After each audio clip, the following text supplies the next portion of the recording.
Wasabi guys, welcome back to another Market Watch video. We are here for the first week of March. Today is March 3rd, 2022. And because I've received some positive feedback for these videos, I'm going to be extending them, including cards that are also going down. In previous videos, I've only talked about the gainers. I've only talked about the ones that are spiking. I think it's also important to talk about the red. Gonna talk about when people are willing to sell off certain cards. Now, when I talk about market activity, it's not to say that a certain card is doomed, or even that a certain card is just going to keep going up indefinitely, because that's not how the market works. As always, if you haven't already, please do subscribe to the channel. You all just keep pouring in here. I definitely appreciate it. Thank you so much for helping me get past 32,000 subscribers this quickly. First card to talk about is Reality Spasm. This is an uncommon from Rise of the Eldrazi, and as expected, card prices are more likely to go up if a new set just releases. And we do have a new commander option that does synergize with X costs if those cards are capable of having several targets. I believe this just makes it a 2-cost spell to tap or untap whatever you want and how many of whatever you want,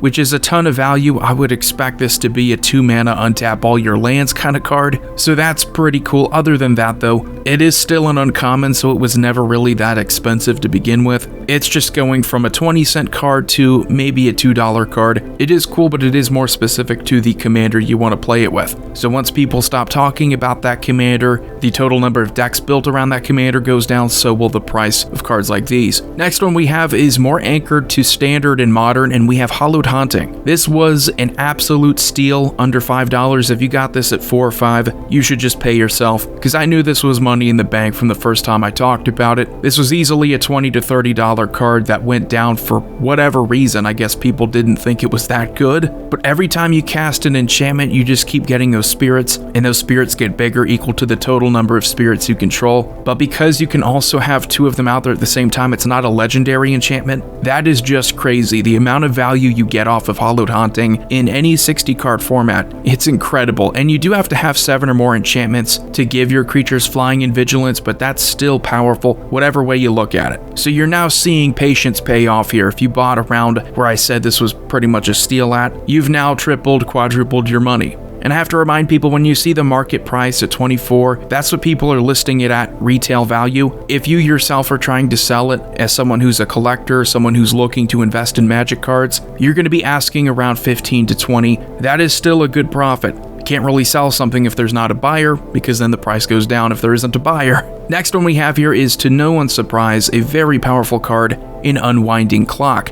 Originally printed in the set New Phyrexia, got a reprint in Commander 2018. This is insanely powerful and beneficial for the vehicle strategy. And that's probably the main reason why it's going up, because you get to untap all of your artifacts you control during each other player's untap step. Well, that just means all your vehicles untap too. If there's a weakness to vehicle decks, it's that you are rather limited in being able to attack with your creatures that tap as vehicles, and then also being able to untap them so you get to block. And in the process of doing that, you're tapping down other creatures just to crew them. So Unwinding Clock, not only being a solid card if you're just looking to abuse mana rocks, anything like that, it's extremely beneficial for any type of artifact strategy where you're constantly tapping and untapping. If it is seeing a lot of interest, if you can turn around and sell this for $20, $25, pat yourself on the back. I don't know if it's going to stay around that price forever, so personally, I'd be looking for some buyers. Next, we have a pretty cool card, and this is also because of the vehicle strategy, Consulate Dreadnought. We do have some commander options that make crewing vehicles a lot easier, a lot more efficient, and this is one of the best ones if you can get it.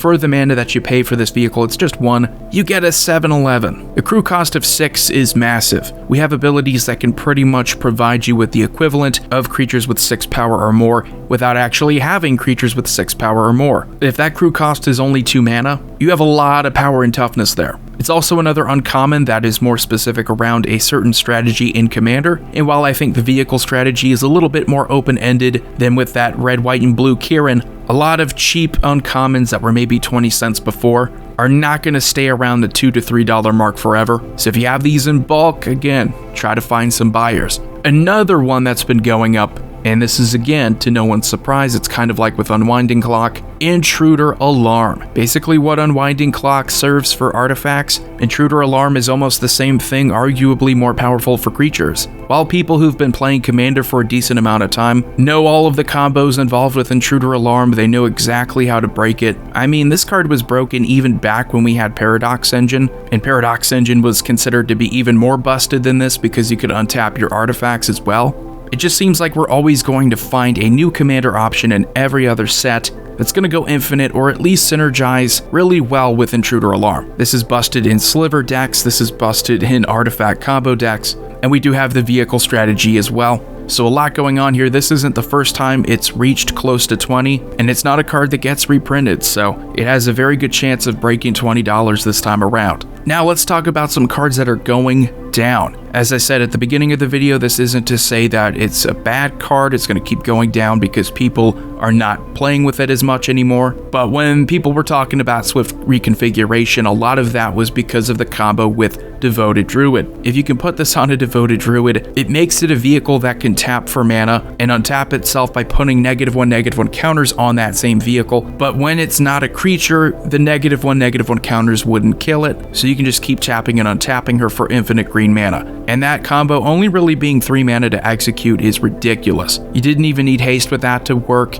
but that only does provide you with infinite green mana, and it's the kind of combo where it's more likely to see legacy play, and those are either hit or miss. And because it's coming down a bit, it probably means it wasn't as massive a hit as we were hoping. It's still a decent value card that came out of a precon deck, so it is going to have a bit of a premium, and it does have flash, so you could use it to nerf a creature, make it a little bit harder to attack with a really powerful one. Next one we have is something that's a little bit more anchored to a specific strategy, and I predicted this the moment we talked about it a couple weeks ago. Fervent Charge being around a $20 card, that is all because of the current synergy with the Commander option from Neon Dynasty. That extra attack trigger getting +4/+4 instead of +2/+2 is insane. It was only printed that one time in Apocalypse, so that is where the value is coming from, and it's also good to understand why that happens. If Fervent Charge was a card that got 3 to 4 reprints, it would probably be maybe a couple dollars. And that couple dollars would only be because of the current synergy. It's not just specific to the Commander option it goes with, but it's also 3 colors, so the potential of seeing it in other decks is a lot lower. It's coming down because it's settling.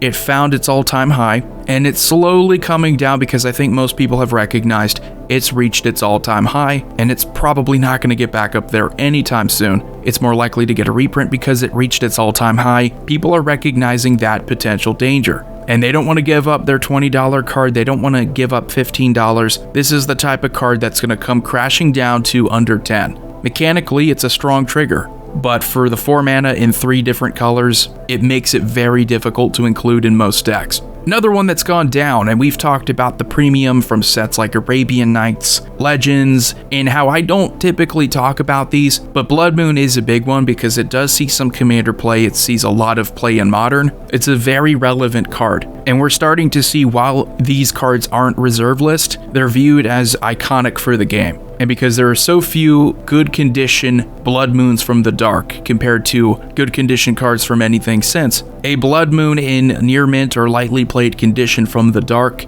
is going to be 5 times more valuable than a Blood Moon from a Master set. It's just something about these old sets from '94. They don't have to be on the reserve list, it's just this specific printing makes it highly collectible. And we saw at the big spike of early 2021, this went up with a lot of cards on the reserve list because it might as well be. It is that rare, it is that hard to find. It is highly desirable, people want it for their decks to play, they want it to collect, that it just went up as if it were reserve list with everything else. Cards like these are coming down from their all-time highs, and they've been doing that since 2021. The Dark just isn't the same kind of set as Arabian Nights or Legends. It has a premium, but the set overall is rather weak. You do have cards like Blood Moon in the set, but you don't have your Library of Alexandrias, you don't have your Bazaar Baghdad's, you don't have Tabernacle of Pendrell Vale, you don't have these insanely expensive reserve list rares coming out of the Dark, and that's what works against the value of all of the cards within the Dark. This doesn't mean stay away when I talk about something going in the red. That may very well be your signal to buy. You know, when I talk about a card going up, that's me